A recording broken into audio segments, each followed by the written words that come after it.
It looks like there have been some pretty massive changes in WWE amid the Vince McMahon scandal and lawsuit that have absolutely rocked the company over the last number of months, even years, going back to Vince McMahon's original retirement back in 2022. And we have another massive update here about those changes, what they look like, what they are, and how they are impacting the company moving forward as WWE tries to reconcile and deal with the impact of these massive allegations against their former chairman.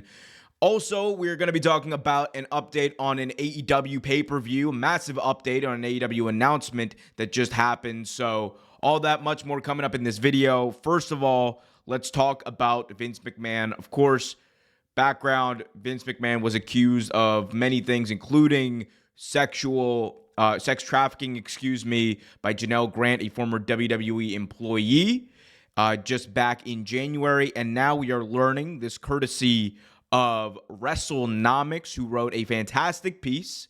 Highly recommend you guys check it out. The link for that is in the description of this video. But WrestleNomics, Brandon Thurston, and John Pollock worked on an extraordinary piece kind of outlining the policy changes in WWE that have happened because of the Vince allegations and this lawsuit. So we're going to take a second, read some excerpts that I believe are very telling. You can read the full piece again, link in the description.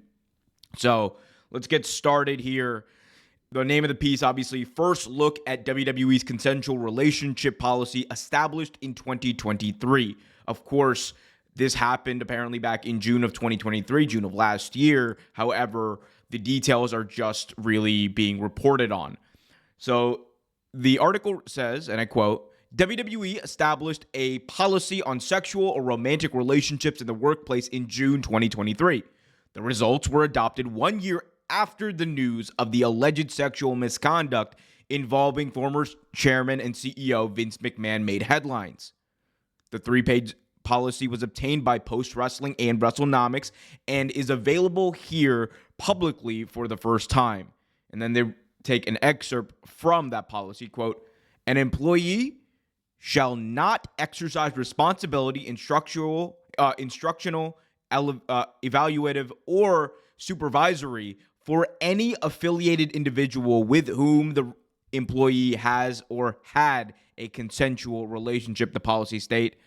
It contains specific language about the company's top executives. Also goes on to say, quote, WWE strongly discourages consensual relationships involving any WWE board member or executive team member, such as CEO, president, CFO, chief content officer, chief legal officer, or chief human resources officer. Then, of course, we have the actual policy. Note that they have redacted some parts of it because there is sensitive information such as phone numbers and emails that, you don't want the public to just randomly be spamming.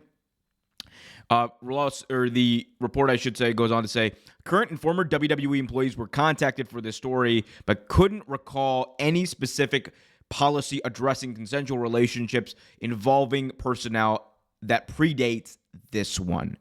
Then, of course, it goes on to, chronicle insights from other people and other experts on the area, HR professionals. Highly recommend, again, you guys check out the full piece because it really breaks down everything in pretty good detail.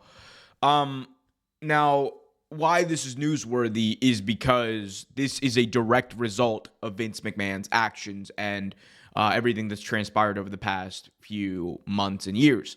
WWE knew about these allegations. WWE knew about this relationship, at least going back to, of course, at least 2022. The relationship predates that even, but we know that in 2022, when all of this came to a head and Vince McMahon originally had to resign, WWE knew about this. So it seems that after he left, those systems were kind of put back into place or began to take form. And we now see it in the form of this new policy that was not there for the first however many years of WWE's existence, was not there when they went public, but is now there. And as you can see, the language in that policy isn't exactly too thorough. It discourages relationships, whether they're consensual or not. An employee shall not exercise responsibility for any employee who has or had a consensual relationship with. Like, obviously, like, they are trying to create those guardrails, put them in place so that they can try to avoid this happening again. But the real thing that they are trying to do, what they're trying to achieve here, is ensure that they are not liable like they potentially are with the Janelle Grant lawsuit. And the reason why is this does not really impact the Janelle Grant lawsuit. And the reason why this matters is, even though WWE has this policy in place now, it did not have it in place when Janelle Grant and the allegations that she chronicled in that lawsuit were filed. Or excuse me, when those allegations happened. This policy was not in place then in 2022, 2021, etc. So WWE, this does not shield them from things that happened before this policy was in place. This does not shield them even because Janelle Grant, filed this lawsuit in January of this year and the policy went into effect in 2023. Doesn't shield them at all because the allegations predate this policy. So this is a massive shift for WWE and a sign of at least them pretending to care about the issue.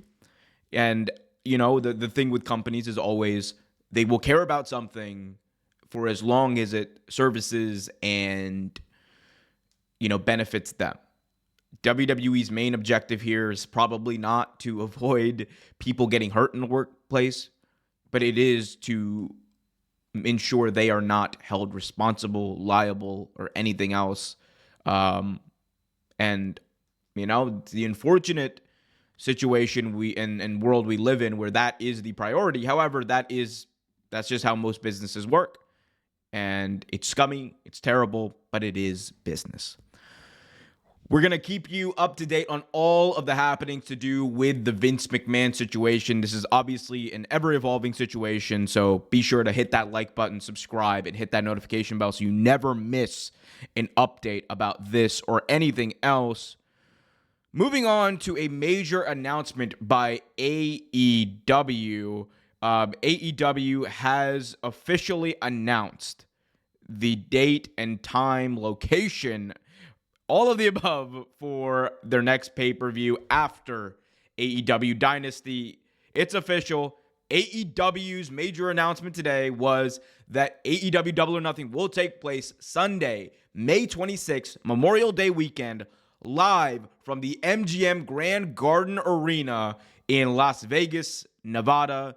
This is now the fourth Double or Nothing to take place. Yes, the fourth Double or Nothing to take place in Las Vegas. Of course, they had one in Jacksonville due to the pandemic. However, they're now going back to Vegas and going back to the MGM Grand Garden Arena, an arena they have not been to for Double or Nothing since the inaugural edition of the program and the inaugural pay-per-view that AEW ever held. The first one they ever held was in that same arena. They're not going to be at T-Mobile.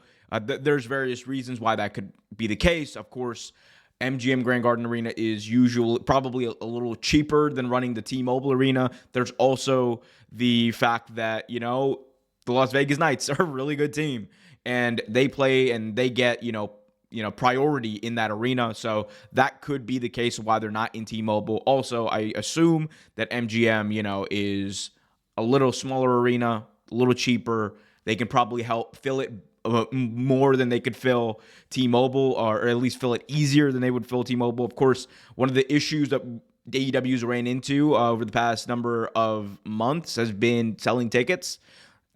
Pay-per-view tickets have typically sold pretty well. However, others have not. They were just in Vegas back in February, and that edition of Collision did not sell well at all. Like, I think they got just over 1,000 for that show, and the arena fit way more than that.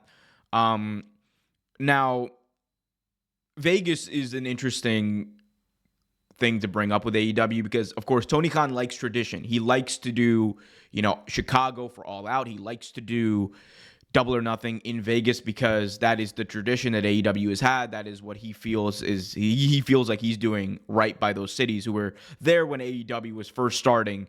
And, in a way, like going back to where it all begins again on some WrestleMania 20 stuff. So that's all fine and good. But the real problem with running Vegas, especially the time that they do, and given where AEW is now, they are no longer the new, hot company that they were back in 2019. They are a more established company, yes, but they don't have that excitement and that, that same feeling that they did back in 2019 when they were new and people didn't really know what they were, but they were still like this excitement and curiosity factor. A lot of that has gone away, and it's been replaced by, hardened fans who love the product, but, they're not always going to travel for every single pay-per-view, and they're not willing to do so as much as they would have done back in 2020, 2021. So why run Vegas again? From a business standpoint, you could argue it doesn't make much sense. It is the route that AEW is going by. I think that running Memorial Day weekend, too, is a bit of an issue because things tend to be more expensive in Las Vegas. I know I was there last year, for Double or Nothing. And, I was lucky enough to get my hotel room on a very good discount. But, I know people who were there who spent a boatload of money, who spent not there to even gamble or not there to do anything else, but just eating. Being there in Vegas that weekend is it's very expensive. It is a very expensive endeavor for anyone, let alone, wrestling fans and families. So they're doing it though. I would hope that in the future they would try to move Double or Nothing outside of Las Vegas. All Out is one that I understand them not wanting to move because, Chicago is literally where they had All In and, keeping that tradition alive. And that's always going to be a great city for a pay-per-view. Let's be honest. But I'm not too certain that they will be running Las Vegas again next year. We'll see. They're running it this year, so who knows? But that just about does it, though, for all of the updates. Be sure to smash that like button, subscribe, hit that notification bell. Let me know what you guys think about AEW running Vegas again, the Vince lawsuit, all that stuff. Let me know in the comment section. I want to hear directly from you. Also, be sure to go over and check out my new channel, youtube.com/@WrestleVibes, for some really dope videos on pro wrestling. Until next time, be happy, be healthy, and as always, keep it real.